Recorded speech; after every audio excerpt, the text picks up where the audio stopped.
So ఆర్జీవికి moral values ఉన్నాయి? No, లేవు. Moral values అనేది నాకు అర్థం అవ్వాలి. ఎవడో చెప్పాడు కాబట్టి, ఇప్పుడు ఫర్ ఎగ్జాంపుల్ మీరు నాకు ఎవరైనా గుడ్ మార్నింగ్ చెప్తే నాకు చిరాకు వస్తుంది. ఎందుకంటే మనకు తిరిగి గుడ్ మార్నింగ్ చెప్పాలి.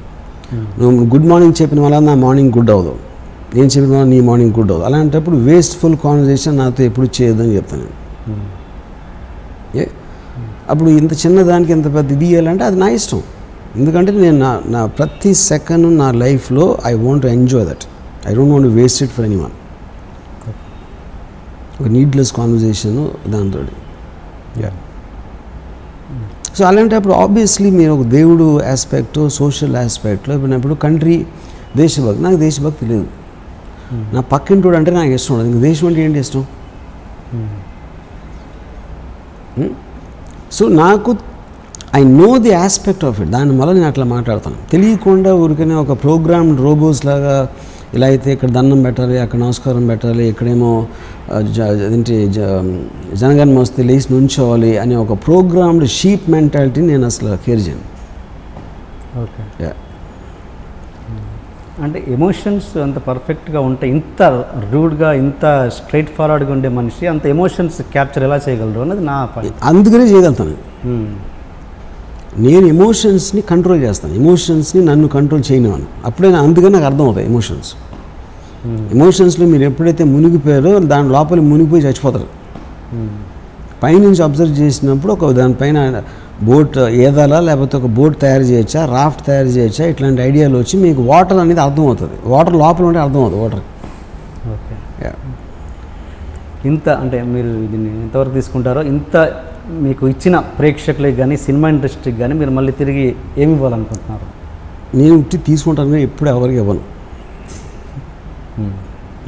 సో ప్రేక్షకులకి, సొసైటీ ప్రేక్షకు నా సినిమా నచ్చితే చూస్తారు, లేకపోతే చూడరు. అంతగా నీకేంటి?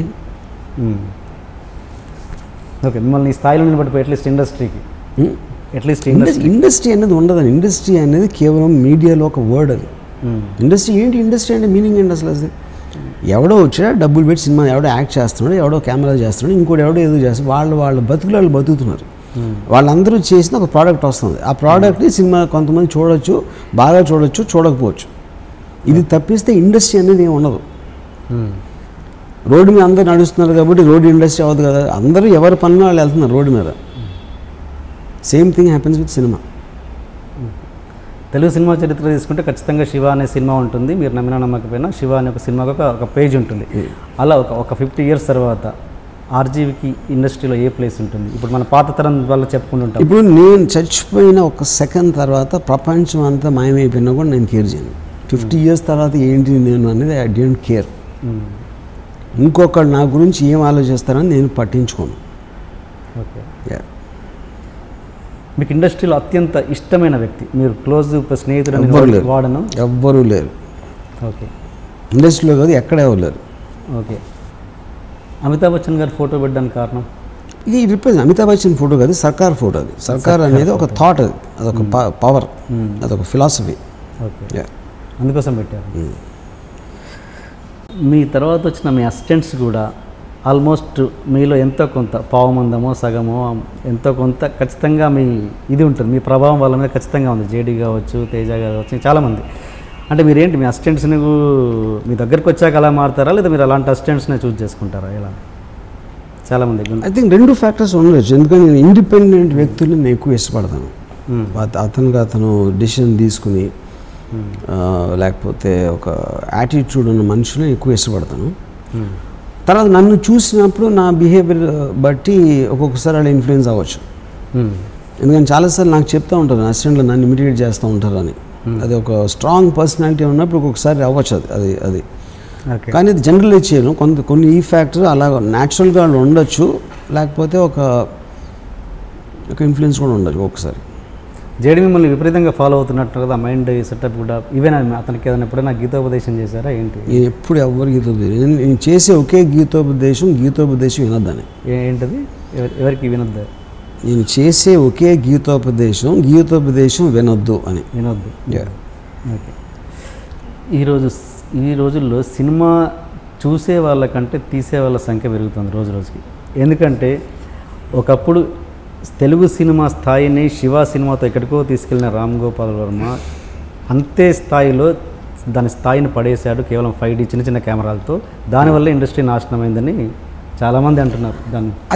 అదేంటంటే ఒక ఎక్స్ట్రాడినరీ స్టూపిడ్ థింగ్ అది అసలు అనుకుంటాం. దానికి కారణం ఏంటంటే సినిమాలు తీయటానికి అవి రిలీజ్ చేసి ఆడటానికి ఫండమెంటల్ డిఫరెన్స్ ఉంది. కొత్త టెక్నాలజీతో ఎప్పుడైనా ఏమవుతుందండి, ఇప్పుడు నేను శివ టైంలో నాకు అసలు అమెరికన్ సినిమాటోగ్రఫర్ మ్యాగజైన్ అనేది దొరకటం అనేది ఇంపాసిబుల్ థింగ్. అసలు ఒక మ్యాగజైన్ ఉండేది, అసలు కొత్త ఎక్విప్మెంట్ కానీ లేకపోతే లైట్స్ కానీ లేకపోతే ఒక సినిమాలో ఒక సీన్ ఎట్లా తీశారు టెక్నీషియన్స్ అని ఎక్స్ప్లెయిన్ చేయడానికి అమెరికా నుంచి ఒక మ్యాగజైన్ వచ్చేది. అది అన్నపూర్ణ స్టూడియోలో సబ్స్క్రైబ్ చేసిన వల్ల అక్కడ వచ్చేది. నేను ఒక్కడిని చదివినా మ్యాగజైన్ అక్కడ ఆ టైంలో. నేను అసిస్టెంట్ డైరెక్టర్, నేను సినిమా బ్రేక్ కోసం ట్రై చేస్తా స్టూడియోలో తిరుగుతున్నప్పుడు కానీ లేకపోతే ఎక్కడో లైబ్రరీలో ఒకటో రెండో చిన్న బుక్స్ దొరికాయి సినిమా మేకింగ్ గురించి. ఐడియా అనేది ఒక ఫిల్మ్ మేకర్ అవ్వటానికి ఒక అని ఆడ అనకాపల్లిలో ఉండొచ్చు, చక్కెరపల్లిలో ఉండొచ్చు, లేకపోతే ఎక్కడో ఉయ్యూరులో ఉండొచ్చు. అతనికి ఫాదరు డబ్బులు అంత ఎక్కువ ఉండకపోవచ్చు, లేకపోతే రెస్పాన్సిబిలిటీస్ ఉండొచ్చు. కానీ దాని మూలాన మన ప్యాషన్ అనేది కట్ అయిపోతుంది. ఎందుకంటే మీరు ఆ డెసిషన్ తీసుకోలేరు, మీకున్న బాధ్యతలు మీకున్న అవసరాలు ఇవన్నీ ఉంటాయి కాబట్టి. ఈ టెక్నాలజీతో ఏమైందంటే ఇప్పుడు ఈ డిజిటల్ రెవల్యూషన్ వచ్చినప్పుడు సినిమా తీసే పరికరాలు అనేది ప్రతి ఒక్కరు అందుబాటులో ఉన్నాయి. ఇప్పుడు నేను 5D తీసినప్పుడు 5D ఎప్పుడది ఒక 4-5 సంవత్సరాలు అంటారు. ఇవాళ మీకు ఈ ఫోన్లో 4K ఉంది. 4K 5Dకి మీకు యారీ కెమెరాకి ఉన్న డిఫరెన్స్ అదే, ఇది రెజల్యూషన్ ఆఫ్ ది ఫుటేజ్లో. అది ఎప్పుడు ఎవరు ఎంత తొందరగా తీసుకుంటే ఎవరో ఒకటి చేయాలి కదా ఆ step. First time Kamal Haasan గారు యావిడ్ యూజ్ చేశారు కురితిపునాలు అనే పిక్చర్లో. అంతకుముందు అంతా సీన్ మేక్ వాడేవారు. యావిడ్లో అదేదో కొంచెం సింక్ ప్రాబ్లం ఏదో వస్తే యావిడ్ పని చేయదు అది అని మోసారు మొత్తం ఇండస్ట్రీలో. దాని తర్వాత ఇవాళ యావిడ్ FCP లేకపోతే అసలు ఇండస్ట్రీని మనం ఊహించలేం. అప్పుడున్న మొత్తం ఎడిటర్లు అందరూ వెళ్ళిపోయారు. యావిడ్ ఆపరేషన్ తెలియకపోతే ఎడిటర్స్ అందరూ ఇంటికి వెళ్ళిపోయారు అందరూ. సో ఆ రెవల్యూషన్ అనేది మీకు వస్తూ ఉంటుంది, ఎవ్రీ ఫ్యూ ఇయర్స్ అనేది వస్తూ ఉంటుంది.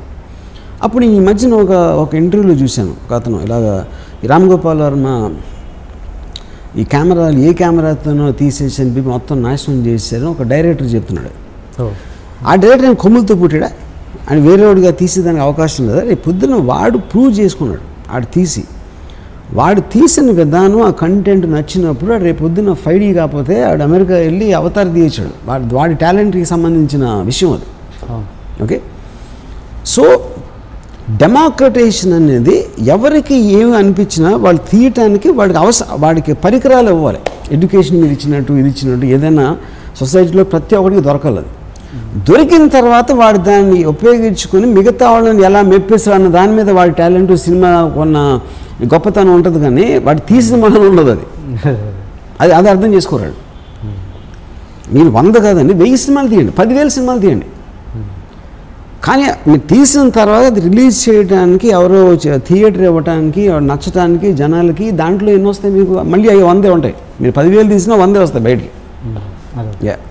అంటే అఫ్కోర్స్ మీతో ట్రావెల్ చేసిన ఒక వ్యక్తి నాకు చెప్పారు ఏంటంటే మీ ఇన్నర్ థాట్ ఏంటంటే దీంట్లో ఓకే ఈ 5D దీన్ని వాడడం వల్ల మొత్తం స్క్రాప్ అంతా పోద్ది. ఏం పోతుంది? స్క్రాప్ ఎవరెవరో కొన్ని 100 మంది వచ్చి తీసినా కూడా దానిలో ఇక్కడ డిసైడ్ అయిపోతుంది. ఏ మెటీరియల్ ఇప్పుడు సినిమా అనేది ఒక ప్రోడక్ట్ అండి. మీరు ఒక షాప్కి వెళ్తారు, ఎన్నో రకాల మెటీరియల్స్ ఉంటాయి, గ్లాసులు ఉంటాయి, ఇది ఉంటాయి, రకరకాల 10 రకాల గ్లాసులు అమ్ముతారు, ఇది అమ్ముతారు, ఎన్నో మ్యానుఫ్యాక్చర్ చేస్తూ ఉంటారు మొత్తం దేశంలో. అవన్నీ అసలు ఎవరు చేస్తున్నారు, ఎవరు కొంటున్నారు, మీకు ఏమైనా ఐడియా ఉందా? అసలు ఫైనల్గా వాడు చేసేదానికి సేల్ దాంట్లో ఒక ఈక్వేషన్ ఉంటుంది.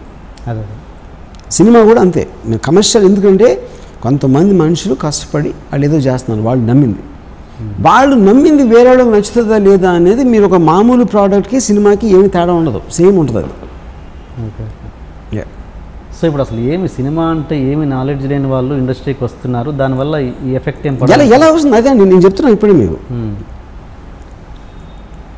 నేను ఇప్పుడే చెప్పాను కదా మీకు, ఆడి సినిమా తీసాడు అంతే, ఆడి దగ్గర ఉంది. రేపు పొద్దున్న ఒక డిస్ట్రిబ్యూటర్ చూశాడు, ఇది భలే ఉంది అన్నాడు, భలే ఉంది అనుకుని ఆడి రిలీజ్ చేశాడు. అతను హిట్ అవ్వచ్చు లేకపోతే అవ్వకపోవచ్చు. That is the same thing for every film. కానీ అది ఫిల్మ్ ఉన్నప్పుడు ఇంత ఉండదుగా, ఈ ఫిల్మ్ ఉన్నప్పుడు అది చెప్తున్నాను కదండి, డిజిటల్ టెక్నాలజీ దాని ముందు నేను రక్త చరిత్రలో ఫస్ట్ టైం నేను డిజిటల్ కెమెరా వాడింది. అందరూ ఏమో దాంట్లో డెప్త్ ఆఫ్ ఫీల్డ్ ఉండదు, లాటిట్యూడ్ ఉండదు, అది ఇది అని చెప్పారు.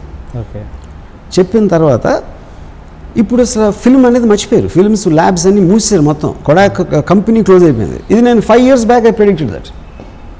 అదే 5D ఉంది,